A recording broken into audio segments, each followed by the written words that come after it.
শিক্ষার্থী, শুভ সকাল। আমি খালেদা পারভিন, সহকারী অধ্যাপক, রসায়ন বিভাগ, ধামরাই সরকারি কলেজ, ঢাকা। আজকে আমি এই ক্লাসটি জৈব রসায়ন ক্লাসটি আলোচনা করতে যাচ্ছি। সেটা বিএসসি পাস এবং অনার্স প্রথম বর্ষ মৃত্তিকা বিজ্ঞান বিভাগের জন্য প্রযোজ্য। তো প্রিয় শিক্ষার্থী, তোমরা জানো যে রসায়নের যে শ্রেণী বিভাগ প্রথমেই আসে। রসায়নকে প্রথমেই আমরা দুই ভাগে ভাগ করি, একটি হচ্ছে জৈব রসায়ন, অপরটি হচ্ছে অজৈব রসায়ন।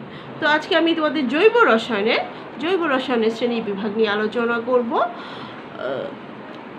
আমি আশা করছি আমার এই ক্লাসটি তোমরা অন্তত মনোযোগ সহকারে শুনবে এবং পরবর্তীতে তোমাদের রসায়ন বিষয়ে, বিশেষ করে জৈব রসায়ন বিষয়ে তোমরা দক্ষতা অর্জন করতে পারবে। তো আজকের আমার আলোচনার বিষয় হচ্ছে জৈব যৌগের শ্রেণীবিভাগ।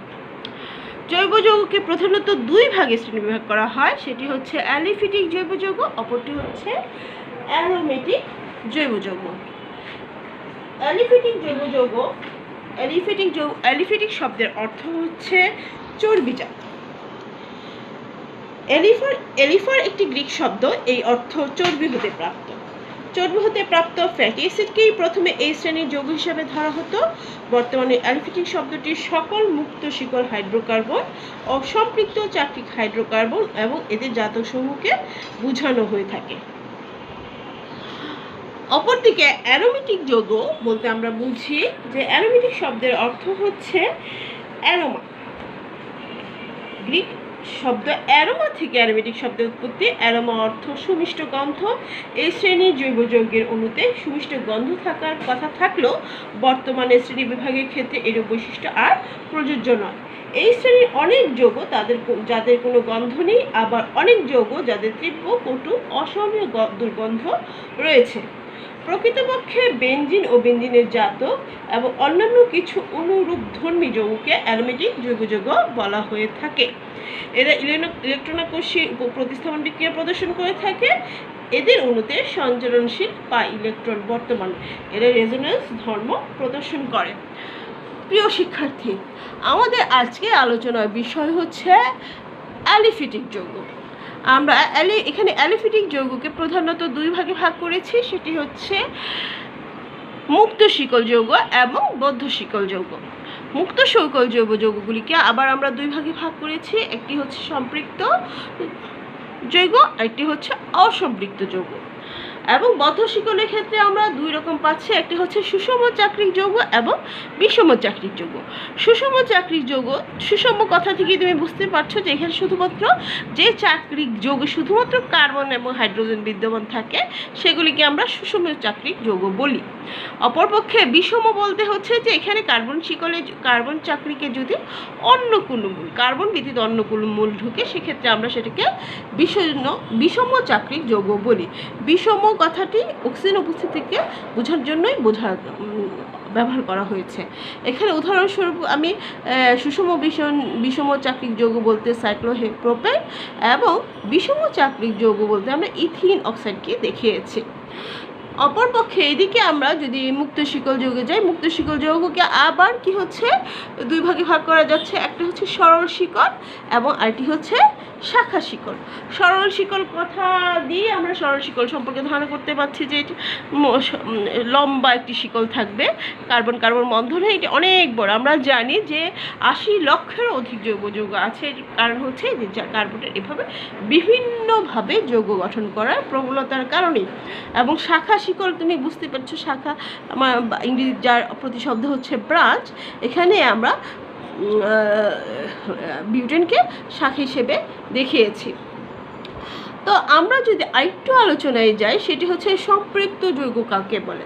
এখানে আমরা উদাহরণগুলি একটু খেয়াল করলেই দেখতে পাবো যে এখানে কি হচ্ছে সম্পৃক্ত যৌগের ক্ষেত্রে দেখেছে কার্বন কার্বন একক বন্ধন বিদ্যমান।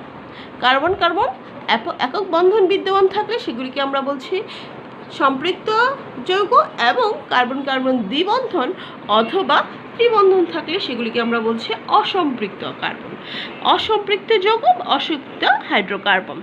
যাই হোক, আমি এখানে ত্রিবন্ধনের চিত্রটা আনতে পারিনি, কিন্তু আমরা অসম্পৃক্ত হাইড্রোকার্বন বলতে কার্বন কার্বন দ্বিবন্ধন এবং ত্রিবন্ধনযুক্ত যৌগকেই বুঝাবো।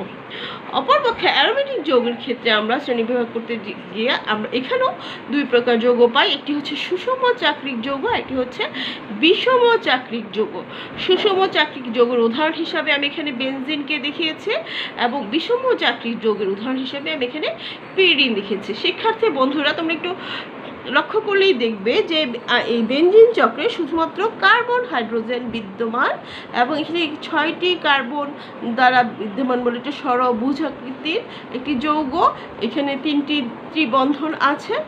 অপরপক্ষে পিরিডিনে দেখবে যে 5টি বন্ধন হয়েছে কার্বন কার্বন দিয়ে, একটি নাইট্রোজেন পরমাণু এখানে বিদ্যমান এবং নাইট্রোজেন পরমাণুর কারণে এখানে এর উপস্থিতিকে বিশেষভাবে উল্লেখ করার জন্য একে আলাদাভাবে নাম করা হয়েছে, সেটা হচ্ছে বিষম চাক্রিক যৌগ। তো শিক্ষার্থীরা, তোমরা এইটুকু আয়ত্ত করার চেষ্টা করো। যদি পরবর্তীতে কোনো সমস্যা হয় আমার সাথে তোমরা যে কোনো উপায়ে যে কোনো মাধ্যমে যোগাযোগ করতে পারো। আমি সবসময় সচেষ্ট থাকবো তোমাদের সমস্যাগুলি সমাধান করতে। আর পড়াশোনা যেহেতু একটা নিয়মিত চর্চার বিষয় এবং একটা ধারাবাহিকতা আছে, এবং আমরা জানি যে করোনা সংক্রমণের এই সময়টা দীর্ঘদিন ধরে তোমরা প্রাতিষ্ঠানিক শিক্ষা কার্যক্রম থেকে দূরে আছো, এবং এইটা যাতে তোমাদের পড়াশোনার গতিকে স্তব্ধ করতে না পারে সেই জন্যই আজকের আমাদের এই আয়োজন, অনলাইন ক্লাসের আয়োজন। এবং তোমরা চেষ্টা করবে যতটুকু সম্ভব এটাকে অনুসরণ করতে। আমরা জানি যে আমাদের জন্য আগামী কী নিয়ে অপেক্ষা করছে আমরা জানি না, সেহেতু আমাদের নিজেকে সবসময় সচেষ্ট রাখা, সবসময় উদ্যমী রাখা, মানসিক স্বাস্থ্যের দিকে খেয়াল রাখা, শারীরিক স্বাস্থ্য বিধি মেনে চলা এবং নিয়মিত পুষ্টিকর খাদ্য গ্রহণ করার মাধ্যমে আমরা এই সংক্রমণকালীন সময় বা বিপদকে অতিক্রম করতে পারবো। ধন্যবাদ সবাইকে। আশা করছি তোমরা ভালো থাকবে। শুভ সকাল।